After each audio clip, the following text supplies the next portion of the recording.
Hello and thank you. I'd like to first thank everybody part of the project graduation program, and I'd like to thank God for making this opportunity possible. My name is George Selden. I'm from Los Angeles, California, and I came back to school after 13 years of life. I tried out for a couple NBA teams. I lived life. I played in Mexico. I had some children along the way. I've lost some family members along the way, but through everything that happened, I always knew that I was going to come back to school. I didn't know how I was going to do it, but I knew that I was going to come back to Eastern Kentucky University. When I was leaving school, I had my friend pull over, and I got out the car and I looked back at campus and I said, "I'll be back. I don't know when, but I'll be back." And 13 years later, I came back and I graduated. But through that, thank you. Through that whole process, I'm not perfect. I'm not going to portray myself to be perfect. I was young. I made some mistakes. I made some life mistakes in school. I made some life mistakes outside of school, and I had to live with them. But I always knew inside of me, you're going to go back to school. You're going to finish. I made a promise to my mother and father before they both passed away that I would graduate from college, and through everything that I was doing, I just knew that I would. And I got to a point to where it was weighing on my heart. It felt like I had like 1,000 pounds on my shoulder. You have to go back to school. I had a son, and I was 30 units away from graduating. People would be like, "You're what? 30 units? Why aren't you finished?" It's just not time yet. It's just not time yet. And God puts you in certain places for certain reasons, and He brings certain people into your life for certain reasons. And through my whole time of trying to get back into school, it wasn't easy. I contacted EKU. They told me what I needed to do. I found out about a program. It's called the NC2A Degree Completion Award, which ex-student athletes, as myself, they give a scholarship to you if you're 30 credits away. And I read about that, and like lights went on. I got so happy. And so I was calling EKU, "Can you guys please help me get into school? Can you please help me get into school? Can you please help me get into school?" Phone number after phone number after phone number. And this went on for like 2 years. It'd go on. I'd be like, "Oh, okay, I can't do it this year." Go on and do something else. Get motivated, call again. About 2-3 weeks, nothing. Next year, call. Keep calling this time until I get a hold of Lisa Cox. And I had like a $500-something balance.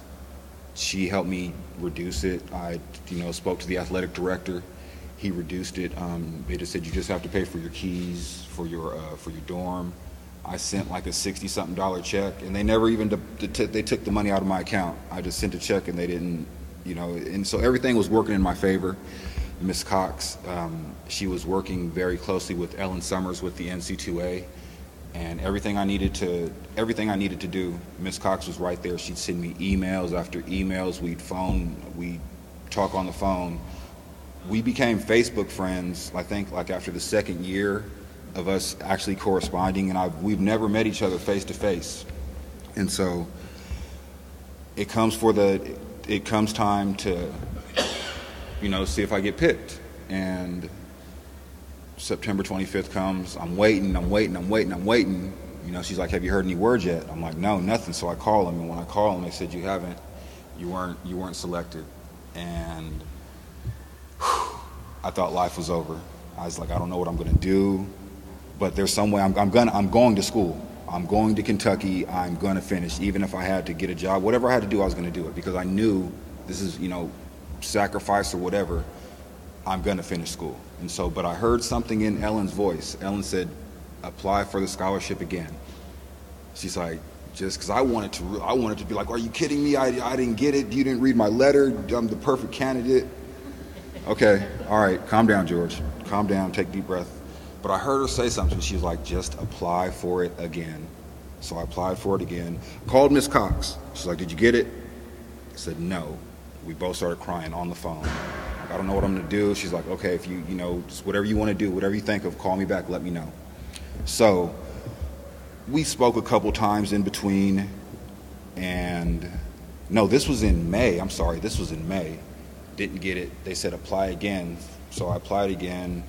I said, do I have to fill out the packet again? They're like, no, all your information is the same. I said, yes, ma'am. Ms. Cox, she had to reformulate something. And one thing I forgot to mention, like when she said we can adjust your grades, I had some bad grades on my transcript. She got them bankrupted. They got like these little money signs next to them now, and they were erased, and that brought my GPA up to like a 2 something. And she was like, okay, now I have all these bad grades off your transcripts. You have to come back and you have to basically get A's and B's. And the first semester I got 3 A's, 2 B's. The summer session I got a D and a B. And then the third session I got 2 A's, a B, and a C. And I finished up with a GPA of, for my senior year, my GPA was like 3.64. And it was, I mean, just education, like where I come from, education is so important. I come from Los Angeles, California, like Los Angeles, not Anaheim, not Orange County, South Central, Crenshaw, Slauson, Martin Luther King, Vermont High School. It's a bad neighborhood. And one of the best feelings I ever had in the world was when I went back to my barber shop, and there were some of the local gangbangers, OG guys hanging out. Everybody was hanging out, and they saw me with my degree. I had it in my backpack. And I said, hey, check this out. And every single one of them gave me a hug, took pictures with me, and they're like, this is what we're talking about right here. And it gave me a feeling like I want to help. I want to get the word out. Like, you need to go back to school. Like, not everyone's going to be a Floyd Mayweather, not everyone's Beyonce or Jay-Z, so singing and rapping and trying to fight, or not everybody can do it. If you can do it, I'm glad, I'm great, I'm proud of you. If you can, that's good. But the way our society is structured, education, college, degrees, those are what matter. And I just can't say enough. I can't thank you guys enough for this project. Because if it wasn't for, God, Lisa Cox, and just everything, like, this wouldn't be happening. But I just want to say thank you, and thank you so much.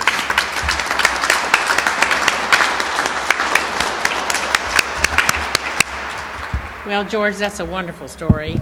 Lisa Cox, you are something. We admire you.